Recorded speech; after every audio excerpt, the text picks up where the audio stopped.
When the topic of annoying enemies come up, cliff racers are one of the first enemies often brought up in discussion. You know they made it in the world of infamy when they appear on the thumbnail for an old Watch Mojo video centered around annoying enemies. They could very well be a contender for the most annoying enemy in the video game, which is a very bold claim to make.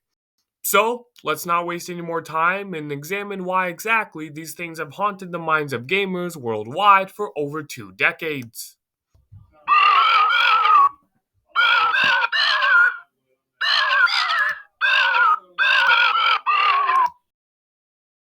Cliff racers are one of the many beasts that you find roaming throughout the landscapes of Morrowind, or technically just Vardenfall. Like most other wildlife, they will start attacking you on sight. In general, having 99% of the game's wildlife attack you on sight can be kind of annoying, but this annoyance becomes far more severe with the cliff racers for reasons I'll get into in a moment. Cliff racers, thankfully, are pretty easy to dispose of due to their relatively low health, low damage, and lack of gimmicks during combat. Even at level 1, winning fights against cliff racers isn't very hard to do, unless your character is complete dog shit, or if you're underformed about the game's mechanics, which isn't an uncommon problem. Those of you that have a keen eye might be able to see that these things can fly, Well, no shit. and they're the only enemy in the game that has this ability. While this attribute sets cliff racers apart from the game's other baddies, this unfortunately makes them more annoying to deal with. Since they're in the air, cliff racers are usually able to spot you from a greater distance compared to ground enemies, and are usually able to pursue you regardless of the environment.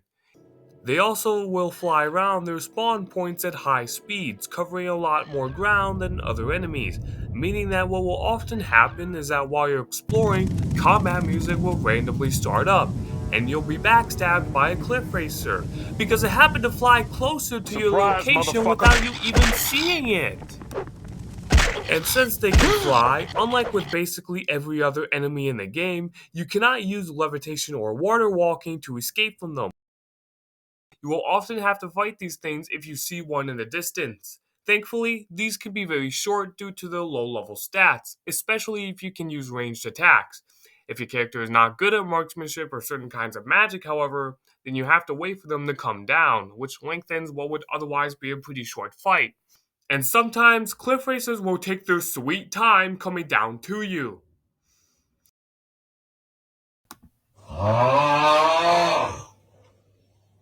So that sounds quite inconvenient, but hey, couldn't you just run away from them? I mean, you get faster as you level up in the game, and if you're a high enough level and or have the right items, you could become faster than pretty much every enemy, even the final boss.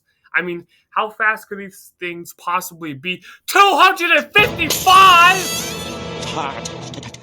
These things are far and away the fastest thing in the game. For reference, Mudcrafts has a speed stat of 6, Gorz is 50, and Dagoth the final boss of the main story, has a speed stat of 80. Once these things set their sight on you, the only ways you can lose them are to either use an invisibility spell or get lucky by having their dogshit AI get stuck on something. Even if your character has the brute of binding speed of Cliff, it's likely that Cliff Racers will still outrun you, or outfly you, I guess. You also can't really take hits from them and keep running as your character staggers every time you get hit. And if you can outrun them, they will be able to keep up with you at a decent pace. And if you keep running, what will likely happen is that the amount of cliff racers chasing you is going to pile up. And eventually, you might find yourself having to fight 5 cliff racers at once. And with that leads us to a good segue. So far, the Cliff Racer has been established as a weak but fast enemy that has the unique property of flying and has an easier time detecting players compared to most other enemies. While the things I talked about already makes for a pretty annoying enemy, there is one aspect about these guys in particular that truly propelled them into the realm of infamy and made them arguably the meme to represent Morrowind. They spawn too frequently. Despite their name, cliff racers are not only found in cliffside regions, but they can be found in most of the regions throughout the game. Sometimes, in certain towns, a nearby cliff racer will actually spot you and start attacking you, which to my knowledge doesn't happen with any other enemy in the game. Although thankfully, you can usually have the guard skill the cliff racer for you. Not only that, but they are really common enemies in those regions, especially the rocky regions. And you want to know what the best part is? They become even more common as you level up. While you will see multiple cliff races around your character at any given level, at higher levels, it's not super uncommon for you to see 5 cliff racers around your character.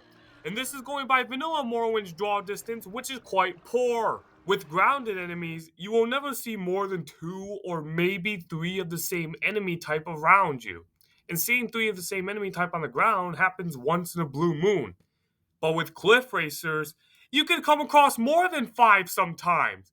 Here, I had 8 cliff racers around my character. 8!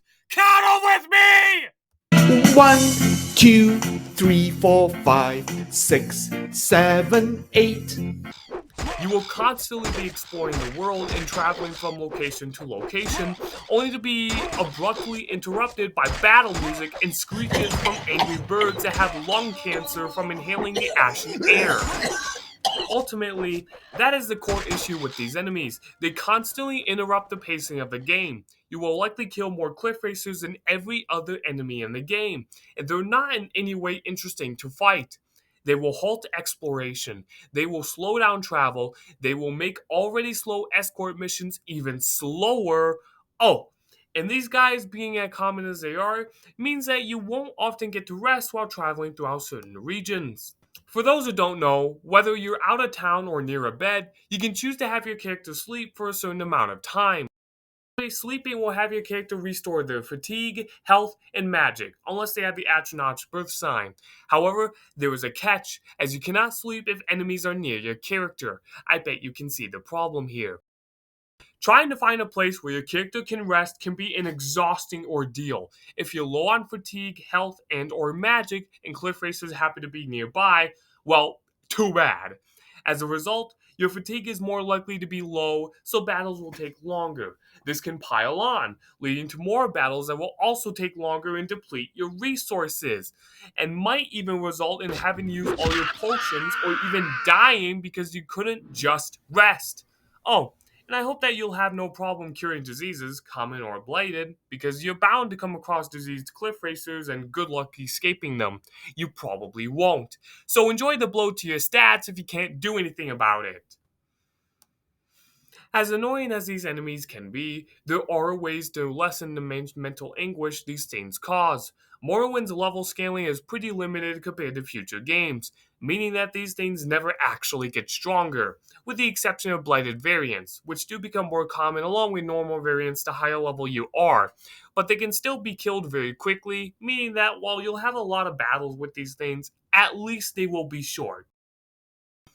While catching a disease from these things can be very annoying, there are ways to cure all variants of disease via potions, spells, and scrolls, meaning with proper setup, this shouldn't be a big issue. They may also get stuck on objects, which is one of the only ways to avoid a fight when spotted by one. It is one of the few positives to this game's shitty AI, though you have to get pretty far away in order to rest and to get the combat music to stop. They also sometimes drop racer plums when killed. Racer plums can be used to make levitation potions and are worth 20 gold apiece. And with how many cliff racers there are, that value will add up. Lastly, if you're trying to quickly level up certain stats, cliff racers will have your back since the spawn rate is so high. But there's a reason why there are mods to either remove these guys from the game, make them spawn less, and or make them passive. Ultimately, what makes these guys so infamous among players is that they are awkward to fight. Fighting can sometimes take longer than necessary. It's almost impossible to escape them once they see you. It can follow you anywhere since it can fly, and there's too fucking many of them. If you needed any more convincing on how awful the spawn rates can be, even the developers of this game admitted that they spawn too frequently. To try and somewhat make up for this error, the devs would go on to make their extinction a canon event in the series. Jub, the person at the beginning of the game, would hunt all of the cliff racers to extinction and be deemed a saint by the public of Morrowind. How he managed that, considering the spawn rates, I have no idea.